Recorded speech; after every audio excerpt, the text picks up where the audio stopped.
Hey everyone, welcome back to Journey with Me, the podcast where we explore the raw, real, and sometimes the chaotic process of self-discovery and growth.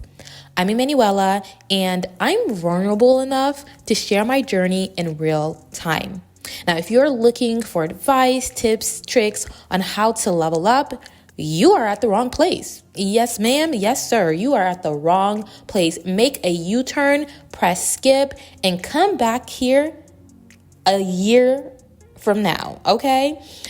This is a creative space where I want individuals who are listening, individuals who want to join this community to share their growth experiences and talk about their struggles, their hurdles, and their wins. And then hopefully, when we look back at this, we can provide assistance, helps, tips, and tricks. But for now, we are in our uncomfortable phase. We are in our uncomfortable era. And when you're in this uncomfortable part of your journey where change happens, learning and growing starts to sprout, it's such a great time to have a community of individuals who support you. So if this is something that you want to be part of, go ahead and subscribe to the channel and welcome to the family. Now, this is the most important part of the journey. And I'm so happy that you're here to either experience it with me or relate to it. Now it's time to get comfortable because I'm about to put you guys on game on a book that has lit the fire under me and has made this journey even more worthwhile. In a past episode, I spoke about working on my communication skills and vocabulary by reading more. And the goal is to build confidence in conversations, to lean more into non-surface level conversations, and to build meaningful relationships. I started out by reading Fierce Conversations by Susan Scott, and as much as I wanted to like this book, I could not get past a couple pages. I'm so sorry. It's just not the book for me. I tried, but it just wasn't the right book for me. Maybe it's not the book for me at this moment in my life. Not every book that is recommended to you will fall into your growth phase. It won't necessarily be a reading preference, or it won't be interesting enough to entice you. So it's not that I'm not recommending this book. I just know that this book isn't for me. And at first, I felt guilty. I had set this goal, and I felt like I was letting myself down by not sticking to reading this book. But then I just realized that, sometimes the best thing you can do for yourself is to pivot. So that's what I did. And I took a step back and I asked myself, what do I really need right now?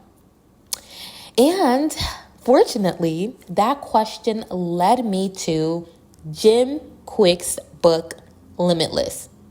And let me tell you, this book has been a total game changer for me. From the very first chapter, I felt like Jim was speaking directly to me. He was actually telling my story.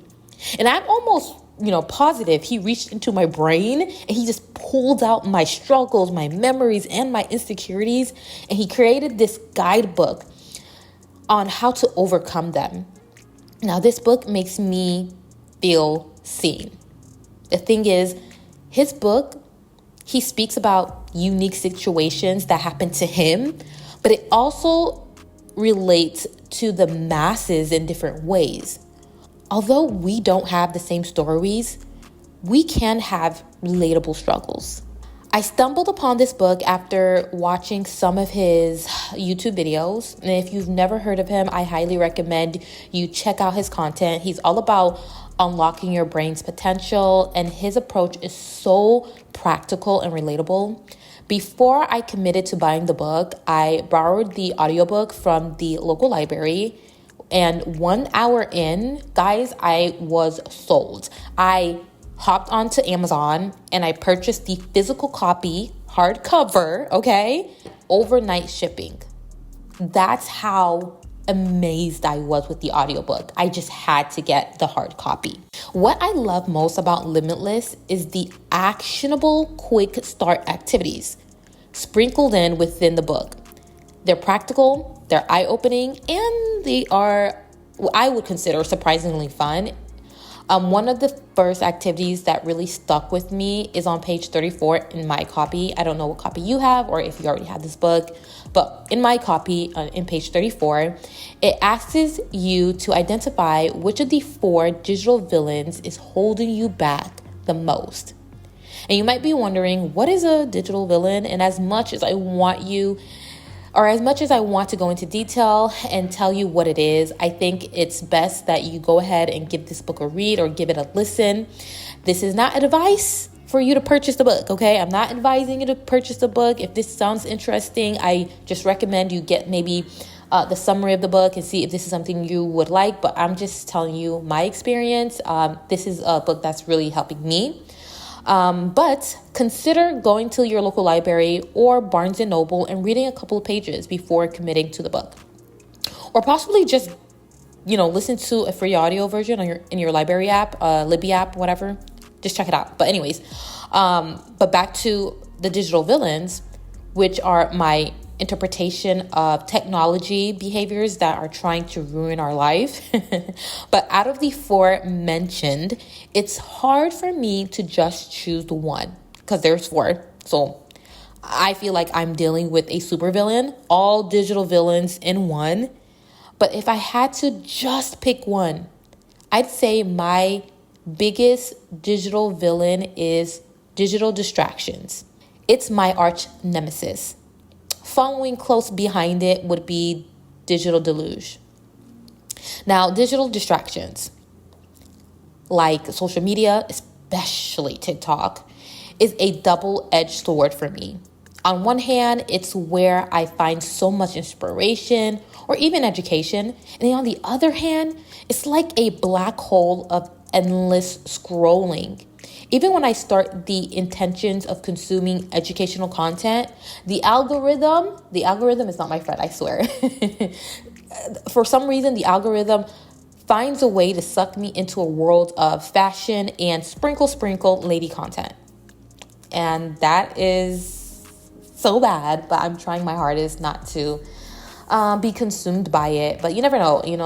We don't know if TikTok is going away in the next couple of days. Maybe it's disappearing might help me out in my journey, but we'll see. And I have made so many attempts to decrease my screen time, especially when it comes to like I said, TikTok. I even went as far as purchasing a lockbox for my phone. I actually found one on Amazon and it is still amazing. Let me just tell you, the first time I used it, I lasted about an hour before I tried to pry it open with a knife. Yes, guys, a knife. Do not judge me, okay? We listen and we don't judge. But it was hard here. It was very hard out here to not get my dopamine fix. And, but honestly, over time, it actually became very effective. With my phone locked away, I've been able to read more, explore my city, dive into creating more content, look at creative projects. And I just been putting in the work on myself. And you know what the most surprising part of it is? I'm slowly getting to a place where I don't even need the lockbox anymore. I'm able to just set my phone aside and work on what's in front of me. Now, when I get on TikTok, I get extremely bored. I have known for a while that social media and being a consumer of content was part of the reason why I was stagnant in life. However, Limitless made me become more aware of the effects it has on my life, on my brain, and my growth. Now, I'm not saying that absorbing or consuming content is a bad thing, but just be mindful of what you're consuming. Nowadays, if I do get on YouTube and I do get on TikTok, I now tend to really like long form content more than anything, but I try to consume things from individuals who are going to uplift me and help me transition into the best version of myself. But now that we've talking about the digital villains, I want to know and hear from you guys. Has anyone ever felt completely overrun by digital distractions? If you have read Limitless or you're aware of the 4 digital villains, which one of them do you think has the strongest grip on your life? Let me know in the comments below. Let's get this conversation going. I love to hear your stories and strategies for fighting back against these modern day nemesis or enemies. Now, there is so much more to read ahead, and I'm excited to learn more on how I can improve my brain, how to learn more effectively, and overall understand myself. And like I said before, this isn't advice. This isn't an advice page, okay? I'm just sharing with you all of what I'm doing, and I think this book might be one to consider.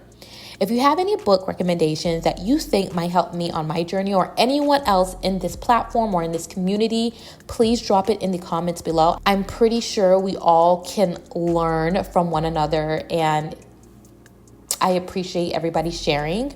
Before I go and I wrap this up, I want to leave you guys with this thought. The journey we're all on remains unique to us. We don't have to have the same destination, and our roads won't all look yellow bricked.